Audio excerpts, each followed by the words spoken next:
네, 더욱 그런 것은요.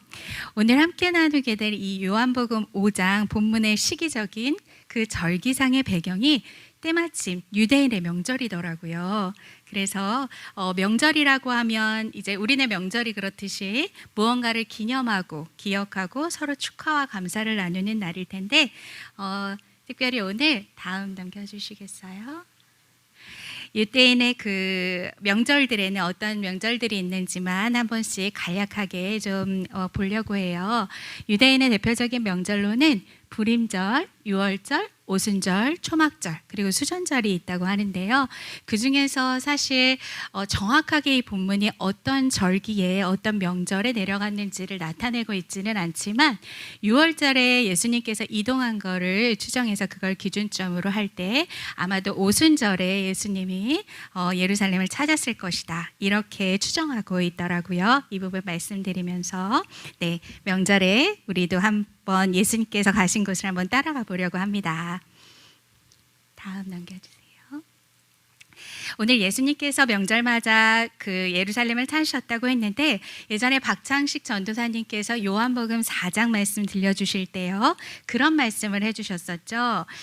예수님께서는 당시 유대 사람들이 꺼려하는 그 경로를 굳이 선택하면서까지 만나시고자 했던 한 여인이 있었다고 말씀을 하셨었죠. 그래요. 예수님께서는 언제나 주목하시는 영혼을 위해서라면 어느 장소, 어떤 방식도 마다치 않으셨죠.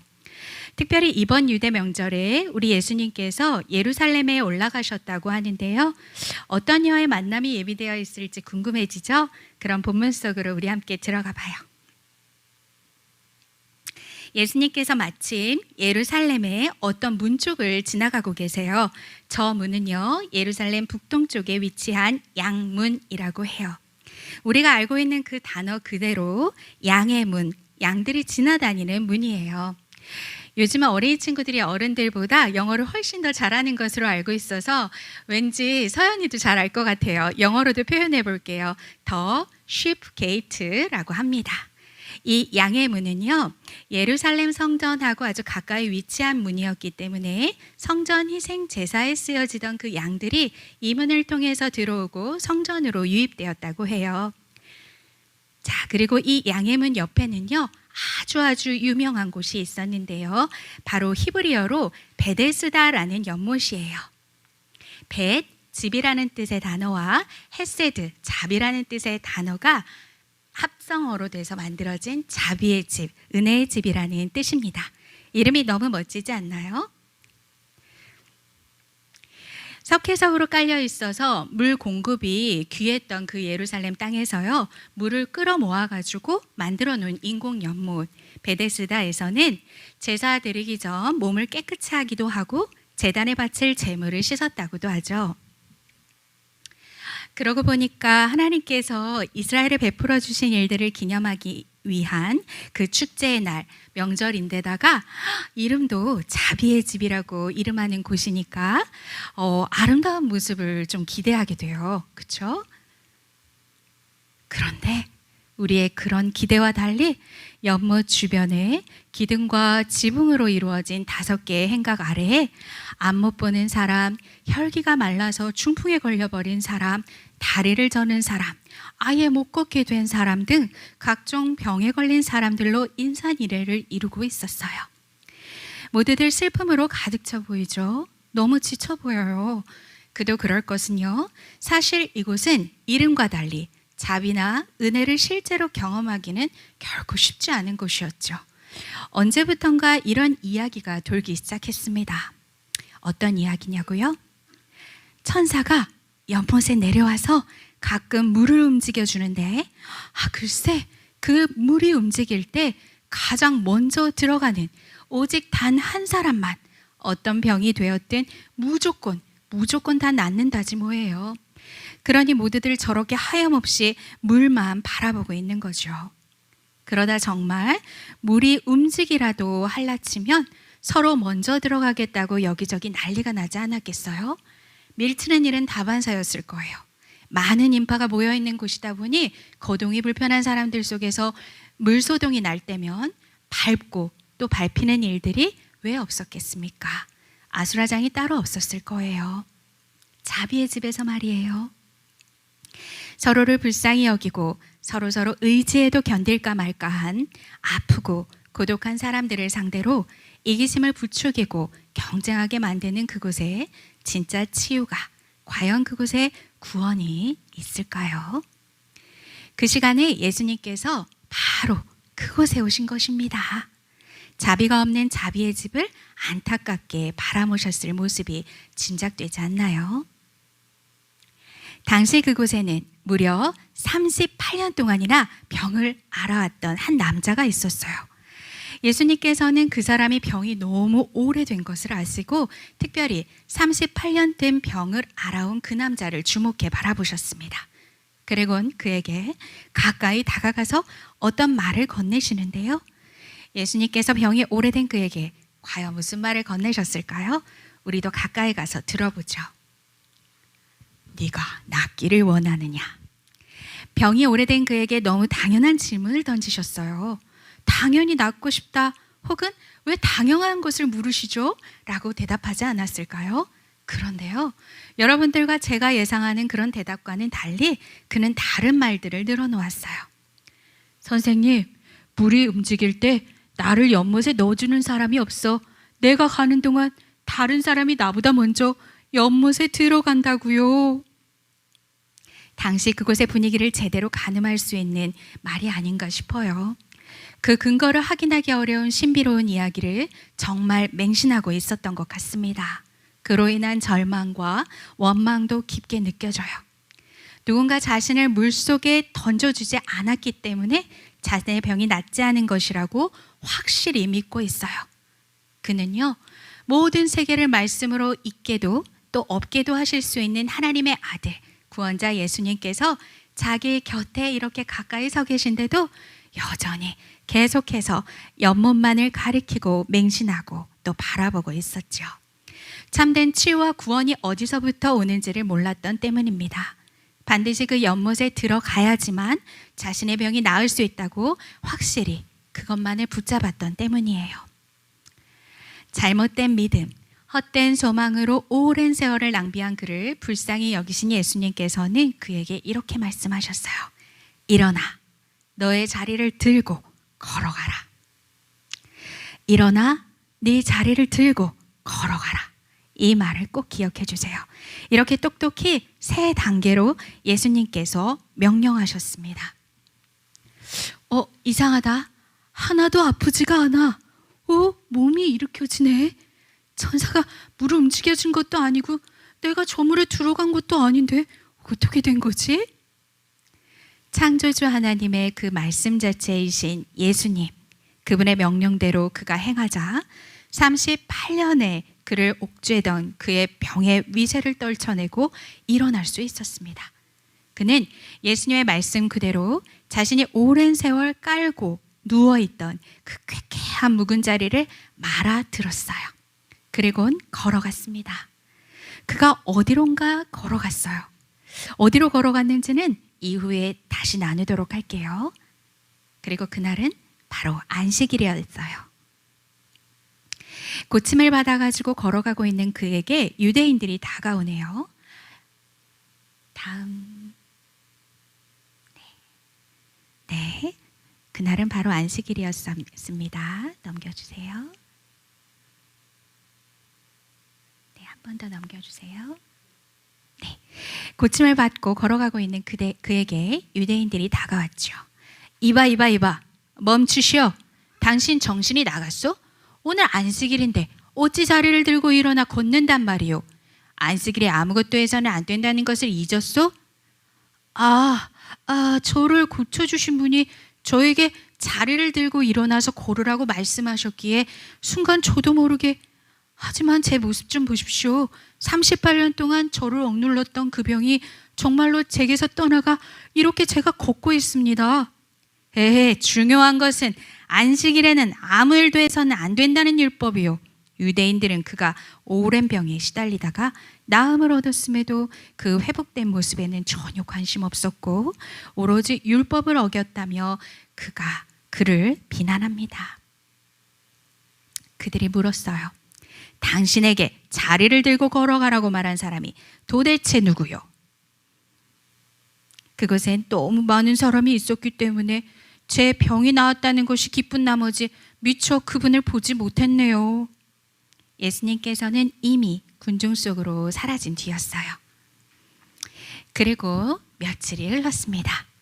예수님께서는 성전에서 병이 나은 그 사람을 다시 만나 주셨어요. 그에게 꼭 해주고 싶으신 말씀이 있으셨거든요. 이제 네가 온전케 되었으니 더 나쁜 것이 생기지 않도록 다시는 죄를 짓지 말거라. 그동안 이 사람이 그렇게 오랜 세월 병으로 고통받았던 것은 그의 어떤 죄 때문이었네요. 하지만 전에 말씀드렸던 대로 모든 병이 죄 때문에 생기는 것은 아니죠. 때로 전염이 되어서 병이 생기기도 하고요. 혹은 부모님에 의해서 유전적으로 병이 걸리기도 해요. 또는 하나님을 나타내기 위해서 하나님께서 허락하신 병이 있기도 하죠. 그런데 오늘 이 사람의 경우 자신의 죄로 인해서 38년 동안이나 병으로 고통을 받았던 거예요. 긍휼이 많은 예수님께서는 그가 또 다시 죄를 짓고 병든 채로 살아가지 않게 하시려고 그날 그를 이렇게 만나주시러 오신 거죠. 예수님을 다시 만난 이후 그는 그 길로 바로 자신을 추궁했던 유대인들을 찾아가서 병을 고쳐준 이가 예수라는 분임을 말하게 됩니다. 그날 이후 유대인들은 예수님께서 안식일에 병자를 고치셨다는 이유로 거세게 예수님을 핍박하기 시작했어요. 비난을 퍼붓는 유대인들에게 예수님이 말씀하셨죠. 내 아버지께서 지금까지 항상 일하시니 나도 일한다.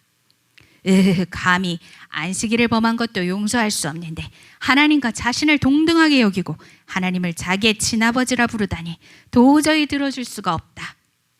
이때로부터 유대인들은 예수님을 죽이기로 작정하게 됩니다.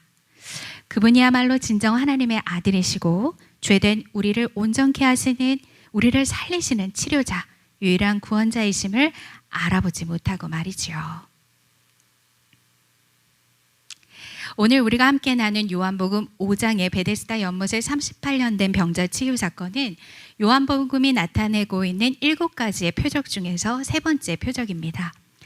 요한복음의 저자 요한은 특별히 예수님의 행적을 7가지 표적을 중심으로 기술했어요. 그리고 예수님께서 하나님의 아들 그리스도이심을 이 표적들을 통하여 더 견고하게 증언해 나갔죠.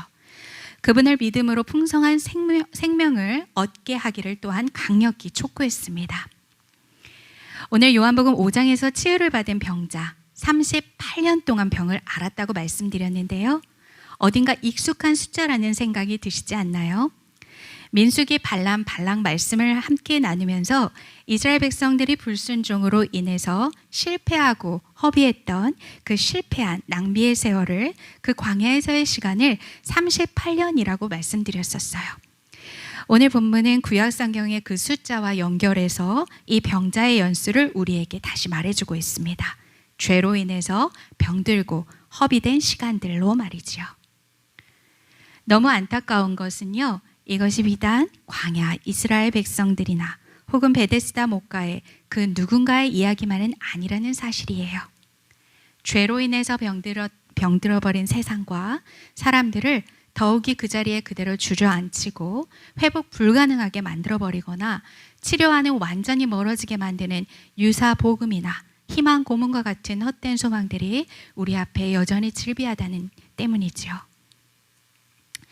베데스다 목가의 그들이 그랬듯이 우리의 눈과 마음이 빼앗긴 그곳에는 사실상 진정한 구원이 없을 수 있다는 것을 오늘 말씀을 통해 점검하게 됩니다. 38년 된 병자가 오랜 기간 그러했듯 그곳에는 진정한 안식과 평안도 없을 수 있다는 거죠. 오늘 양문을 소개했어요. 제물에 바쳐지는 양들이 지나가는 문이라고 말씀드렸는데요. 오늘 예수님께서 특별히 흠없으신 그분이 이 곳을 지나가는 것이 우연찮게 여겨지지 않았어요. 그분은 정말 당신의 그 흠 없으신 그 모습으로, 그 마음으로, 그 몸으로 우리의 죄를 다 담당하시고 구약에서 드려졌던 모든 제사를 종결하신 분이니까요. 그러면서 생각난 말씀 구절이 있습니다. 요한복음 10장 말씀인데요. 함께 한번 읽어보죠. 예수께서 다시 이르시되 내가 진실로 진실로 너희에게 말하노니 나는 양의 문이라. 요한복음 10장을 보시면 예수님께서 스스로 당신을 양의 문이라고 소개하고 계세요. 우리와 예수님의 관계를 설명할 때 양과 목자의 관계라는 표현을 자주 들어보셨을 거예요. 이제는 아예 그 문으로 그 양들의 목자 되신 그분을 따라 걸어갈 수 있도록, 또 양들이 그분의 음성을 듣고 조차 따라갈 수 있도록 당신을 목자이자 양의 문 자체라고, 그 길이라고 설명하고 계시는 것입니다. 요한복음 10장 9에서 10절은 좀 더 우리의 선한 목자 되신 예수님을 잘 설명하고 있는데요. 이 본문도 함께 한번 읽어보죠. 시작. 나는 그 문이다. 누구든지 나를 통하여 들어오면 구원을 얻고 드나들면서 고를 얻을 것이다. 도둑은 다만 훔치고 죽이고 파괴하려고 오는 것뿐이다. 나는 양들이 생명을 얻고 더 넘치게 얻게 하려고 왔다. 아멘. 요한복음 10장 9에서 10절의 말씀이었습니다. 그 풍성하고도 넘치는 생명을 선한 목자께서 주시고자 우리에게 물어보세요. 네가 낫기를 원하느냐? 이 질문에서 이런 뉘앙스가 느껴졌어요. 당연히 낫고 싶은 사람에게 네가 낫고 싶으냐고 물어봤다면 정말 네가 낫고 싶은 거니? 라는 질문일 거라는 생각이 들었고, 더 정확히 표현하자면 네가 낫고자 하는 삶의 자세가 맞니? 라는 질문처럼 저에게는 다가왔어요. 제 모습 때문이었을까요? 아마도 그의 모습 자체가 낫고자 하는 선택도, 또 의지도, 태도도, 삶도 아닌 때문에 너무도 당연할 수 있는 질문을 던진 것일 겁니다. 역시나 그랬어요.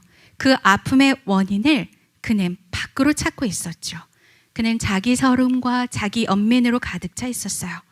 확인했듯이 그의 스스로의 죄로 시작된 병이라고 주님이 말씀해 주셨죠. 그 죄된 모습을 우리 오늘 달리가 계속 기도를 그렇게 해줬었는데요. 그것을 계속 꼭 붙잡고 있었던 건 아닐까요?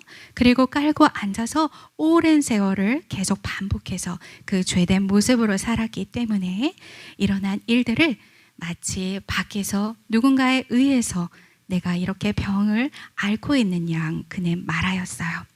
그리고는 이렇게 생각했죠. 결코 생명도 복도 아닌 것을 축복으로 여기며 그것을 부러워했어요.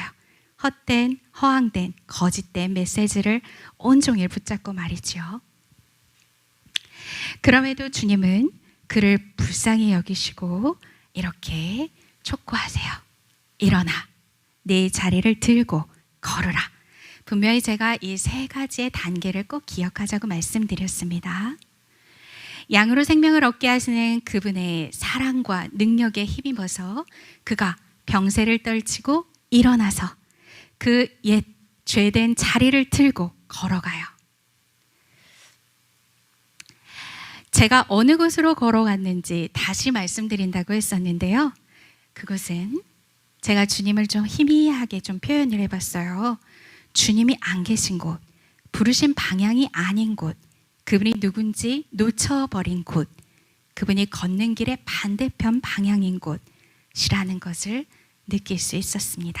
금세 드러났죠. 유대인들이 가로막을 때 자신을 치유해준 분의 탓을 하였었죠. 그리고 정작 그 자신을 고쳐주신 분께는 관심이 없었어요.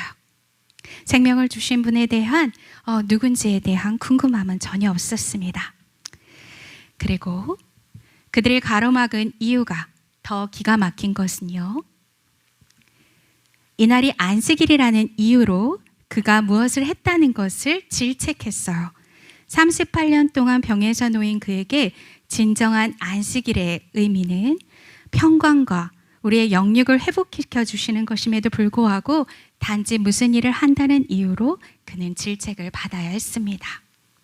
그리고 그는 곧바로 그분을 바로 고하게 되죠. 곧 그 장면이 나타날 거예요.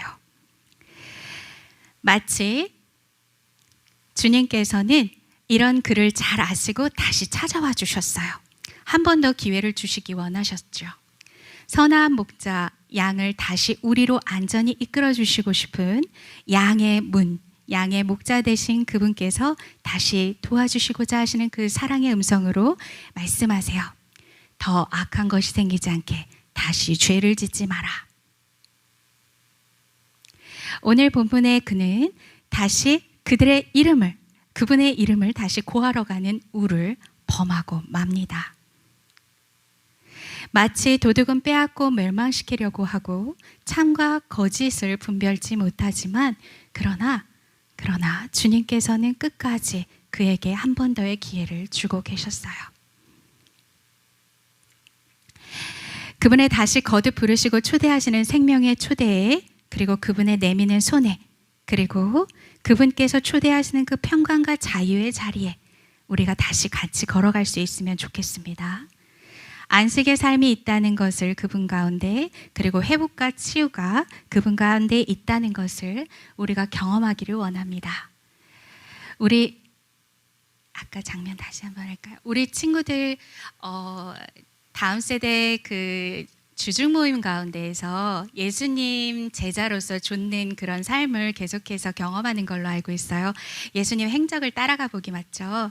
계속해서 그런 행적을 따라가 보고 있는 걸로 알고 있는데, 저의 믿음반에서는 저희가 24시간 예수님 바라보기를 요즘 2-3주째 하고 있거든요. 처음에 우리가 이제 믿음반 식구들하고 함께 챌린지를 할 때는 우리가 그 말씀을 나눴었어요. 처음에 시작할 때는 우리가 주님과 전혀 동행하지 않고 있다는 것을 확인하는 것으로부터 시작된다는 거. 사실 어쩌면 우리가 이 사람의 모습과 같이 주님의 어떤 치유와 회복과 그 양의 문을 경험했지만 사실은 주님과 같은 방향으로 걷지 않는 것일 수도 있다라는 생각을 제가 요즘 제 자신의 예수님 바라보기 연습 중에 더욱 많이 느끼고 있는 사실입니다. 예수님을 딱 달라붙어서 꼭 따라붙어서 붙잡기를 원합니다. 주님만을 계속해서 바라보기를 원합니다. 사실 지난주에 황준성 목사님께서도 무언가를 바라보느냐에 대한 질문을 주셨는데 제가 이 본문을 먼저 정하고 나서였었기 때문에 주님이 정말 주님께로 시선을 고정하기 원하시구나 하는 생각을 더 강하게 들었어요. 네, 정말 주님만을 온전히 바라보는 우리 모두가 되기를 간절히 소망합니다. 믿음의 주요 또 온전케 하시는 예수를 바라보자. 이것이 오늘 요한복음 5장을 통해 여러분들과 함께 나누고 싶었던 양의 문이 되어주시는 우리의 참목자 되신 예수님의 구원에 관한 이야기입니다. 말씀 기억하시면서 잠시 기도하시겠습니다.